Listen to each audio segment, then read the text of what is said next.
which is a key mandate of the EFCC. And when you look at what you've already alluded to, corruption, fighting back, the empire that financial crimes have been, especially with, on the mega scale that the EFCC says it is, pursuing.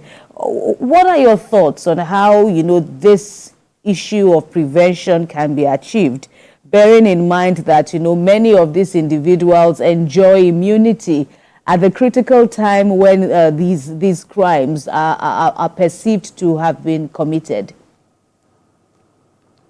Thank you very much for that question, Kemi. Now, based on that, before I answer, I want to also, draw our attention to what is called the EFCC strategic plan 2021 to 2025.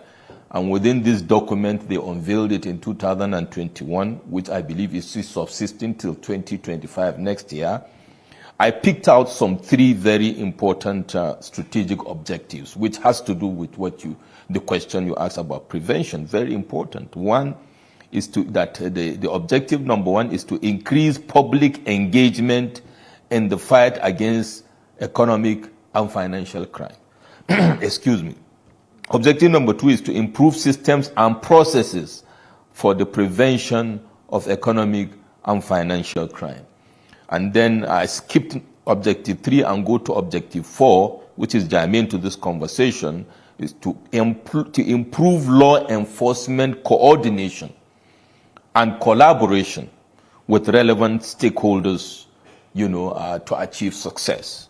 If you look at these 3 cardinal objectives, within the subsisting strategic plan of EFCC, it aligns with what I was saying, which you are also emphasizing. Because indeed, the cost of fighting or executing or prosecuting economic and financial crime or corruption that have already been done is higher than prevention. And the prevention is more strategic, because the thing about fighting and being reactive in terms of fighting criminality or corruption is that the deed has already been done.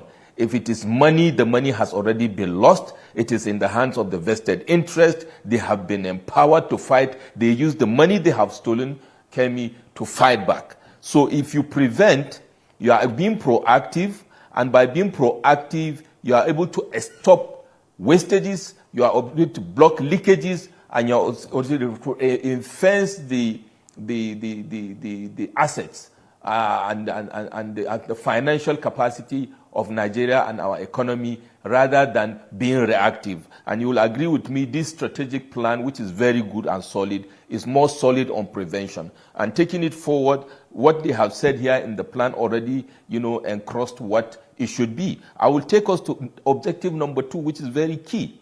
Improve systems and processes for the prevention of economic and financial crime. Why is it so important for me more than any other in the case of EFCC at this point in time is because we have seen, based on the over 20 years existence of EFCC, some of the very notable cases that would have gotten maybe better conviction or more traction in achieving success have to do with lapses in the process. Process is critical in law enforcement. Process is critical in risk assessment. And I dare say the EFCC should also note that part of their job is actually risk assessment and risk management. Corruption is in another function is a risk, and in another function is a threat. So when you are doing risk assessment and you are seeing it from a risk mitigation perspective also, you will be sure that your processes and procedures and your systems are able to detect on time, and you are able to be proactive. And then when it happens also, you have processes that are followed strictly in adherence with the rule of law to ensure that these quote and unquote bad guys don't go away with crime. Because what happens is that when there is a loophole in our processes of prosecution, in the execution of our criminal justice system, then they go to court and they are able to get a leeway to escape without the kind of conviction that will deter people going forward from, committing those crimes, which is very important. So compliance with rules and regulation, ensuring you follow the processes And like I said earlier, I'm advocating the SS strategy, silence, and stealth. What do? Just like they do in the United States of America, in the United Arab Emirates, and other countries, Singapore, UK, what do? They take time to investigate, marshal out their plans, get enough evidence before they make their move. When you see them making their move in those countries, the job is almost as good as done. But when you now are more vocal with your activities or plan, and you go maybe with 20, 30% or 40%,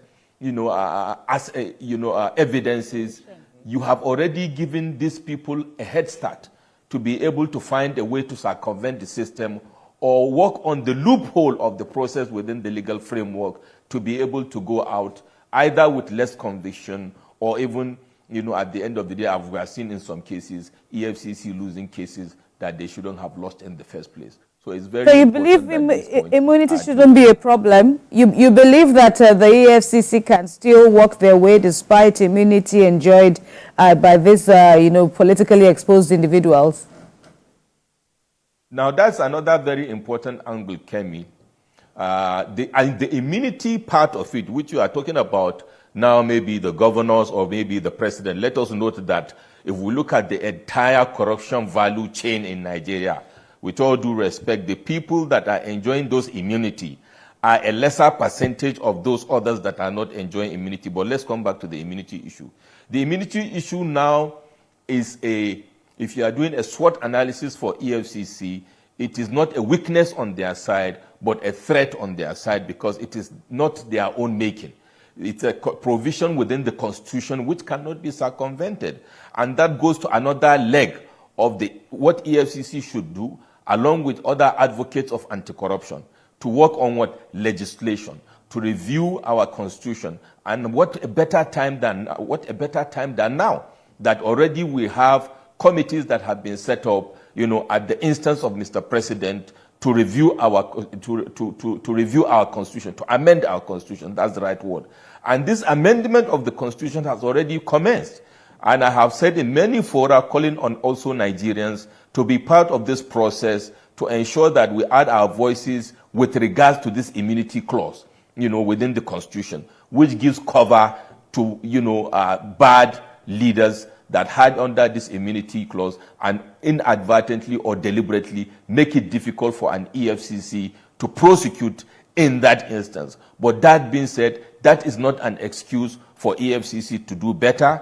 Indeed, you can also have a strategy, what I call the linchpin strategy, to anchor critical players within the value chain of corruption for you to be able to get those people that have immunity. One of the sore part of this immunity is we also see that there are some provisions that even if the people leave the office within which they have that immunity, they still find a way to still evade justice.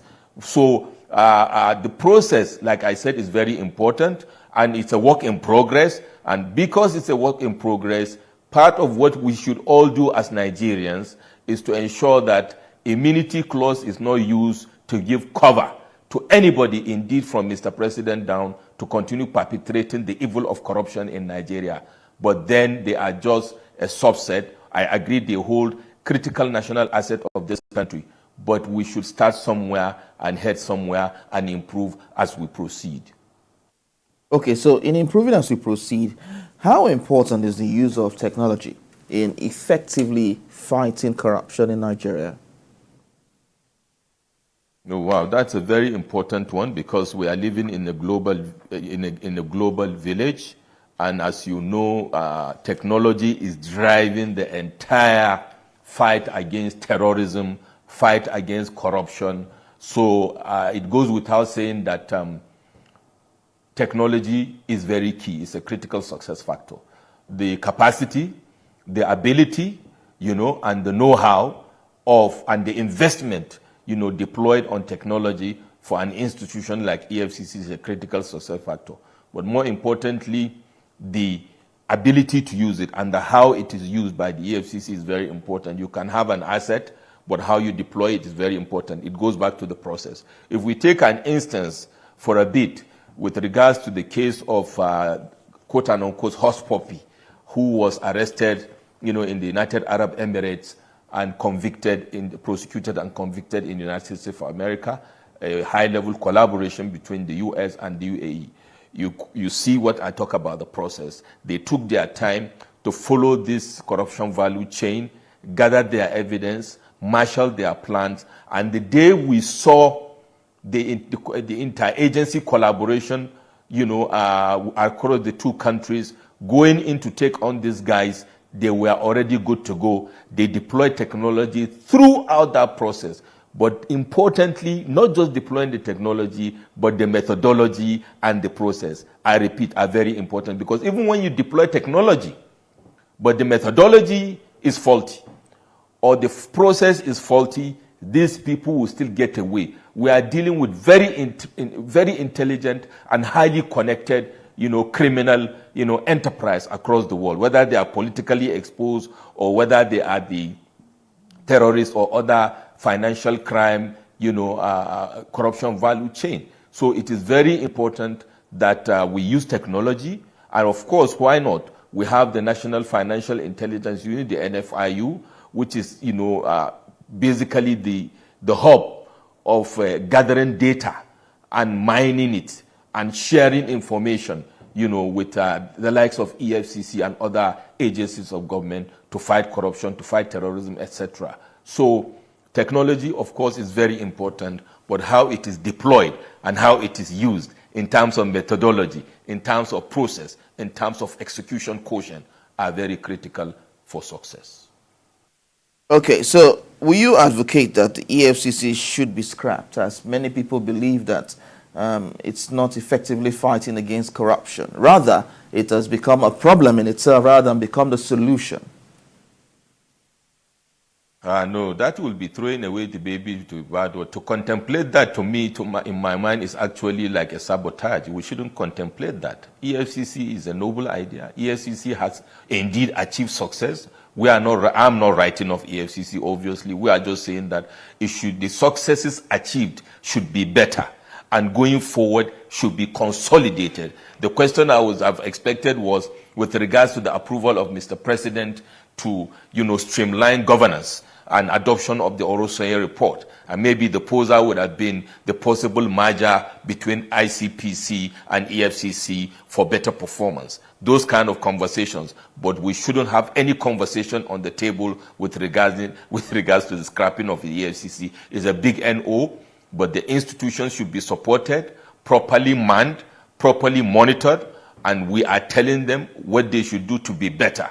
That doesn't mean they should be scrapped, but they should step up to the plate because the challenges are enormous. And I believe and I hope, I believe as I hope, Mr. President will, put a very important focus on this institution and the fight against corruption, because without the fight against corruption, I dare say, Mr. President's noble intention and the renewed hope agenda will be a mirage.